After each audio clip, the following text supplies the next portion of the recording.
안녕하세요. 하나님의 말씀을 배달합니다. 요교교회 김민호 목사입니다. 오늘 묵상할 본문은 잠언 10장 17에서 32절까지의 말씀인데요. 제가 잠언 10장 22에서 25절의 말씀을 봉독하고 함께 오늘의 말씀을 묵상하도록 하겠습니다. 여호와께서 주시는 복은 사람을 부하게 하고 근심을 겸하여 주지 아니하시느니라.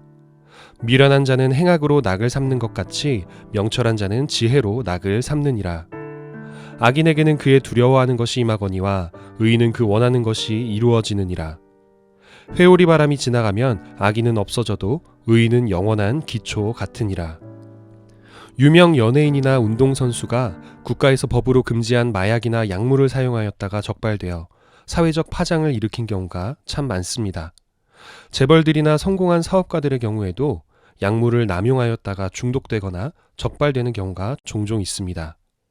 요즘은 일반인들이나 심지어 중고등학생까지도 마약을 쉽게 살 수 있도록 유통이 되기 시작하였다고 하는데 정말 큰일이 아닐 수 없습니다. 이런 마약은 뇌에 직접적인 영향력을 주어서 평소에는 정말 기쁜 일이 있을 때에만 분비되는 도파민의 양의 몇십 배가 말 그대로 분출되게 만들어서 다시는 일상 속에서 행복을 못 찾고 그로 인해 마약에 중독되어 일상을 회복하지 못하게 만들기 때문입니다. 그런데 왜 성공한 사업가나 유명한 가수 및 배우들처럼 남 부러울 것 없이 행복해 보이는 사람들이 하필 마약에 손을 대는 것일까요? 사람들마다 여러 가지 이유가 있었겠지만 저는 한 신문 기자가 적은 칼럼의 내용에 깊이 공감했습니다. 이미 돈과 명예와 자신이 선택한 분야의 커리어에서 성공을 경험한 사람은 더 이상 추구할 목표나 성취감을 느낄 목표가 없기 때문에 자신을 더 고양시켜줄 수 있는 무언가를 찾게 되는데 그것이 결국 마약으로 귀결된다는 내용의 칼럼이었습니다. 다시 말해서 이 세상에서 이미 모든 것을 다 가져보니 더 이상 올라갈 곳이 없어서 허무해지고 그래서 더 큰 성취감과 고양감을 선사해줄 무언가를 찾다가 마약을 시작한다는 것입니다. 다윗의 아들 솔로몬은 통일된 이스라엘 국가의 마지막 왕으로서 일생 동안 가장 큰 부와 권력과 수많은 아내를 가지고 살았습니다. 심지어 하나님께 받은 신적인 지혜를 지녀서 사람들의 존경까지도 한 몸에 받았던 사람입니다. 그런데 그런 솔로몬은 전도서에서 헛되고 헛되다, 모든 것이 헛되다, 우리 인생은 허무해서 다 바람을 잡는 것과 같다고 부르짖습니다. 모든 걸 다 가졌지만 인생의 무상함만을 깨달았다는 것입니다. 만약 솔로몬이 지금 이 시대를 살았다면 그도 역시 마약에 손을 대지는 않았을까 하는 생각이 듭니다. 그러나 우리 그리스도인들은 성경의 말씀대로 술이나 약물이나 마약에 취하는 것이 아니라 성령에 취해야 합니다.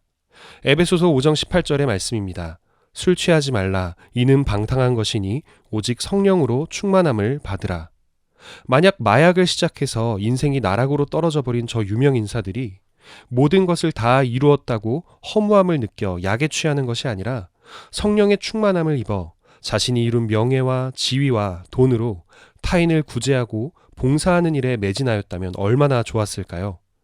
가난하고 병들고 도움이 필요한 사람들은 수도 없이 많기 때문에 평생의 목표가 생길 것이며 스스로 뿌듯함을 느낄 것이며 하나님 앞에 영원히 사라지지 않는 상을 쌓는 일이었을 텐데 말입니다. 솔로몬이나 재벌들이나 연예인들이 쌓았던 재물과 명예는 결국 자기 자신의 인생에 허무함을 느끼게 해주었으나 하나님께서 주시는 복은 근심을 겸하여 주지 않습니다. 하나님께서 주시는 복은 결국 하나님의 뜻에 합당한 사람, 즉 하나님의 마음으로 이웃을 내 몸과 같이 사랑할 줄 알고 섬길 줄 알고 나눌 줄 아는 사람에게 주어지기 때문입니다. 그런 사람은 어떤 경우에도 자신이 하나님께 받은 복 때문에 근심하지 않습니다. 오히려 기뻐하며 그 복을 타인을 위해 사용합니다. 하나님 보시기에 미련한 사람은 더 강한 쾌락을 얻기 위해 죄를 저지르고 해서는 안 될 행동에 빠져들지만 하나님 앞에 명철한 자는 하나님의 지혜대로 행동하기 때문에 항상 선한 행동으로 세상에 유익을 줍니다. 하나님이 보시기에 악한 행동을 하는 사람은 언젠가 그들의 행위대로 나쁜 결과를 맛보게 되지만 의롭게 행동하는 이들은 언제까지나 흔들림 없이 평안한 삶을 살아갈 것입니다. 하나님의 말씀 위에 견고하게 서 있기 때문입니다. 살다 보면 좋은 일도 있고 나쁜 일도 있습니다.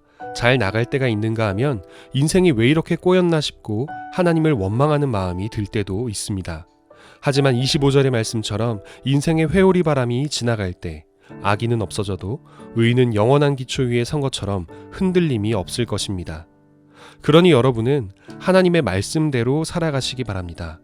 모든 성경의 핵심적인 가르침인 하나님 사랑과 이웃 사랑을 실천하며 사시기 바랍니다.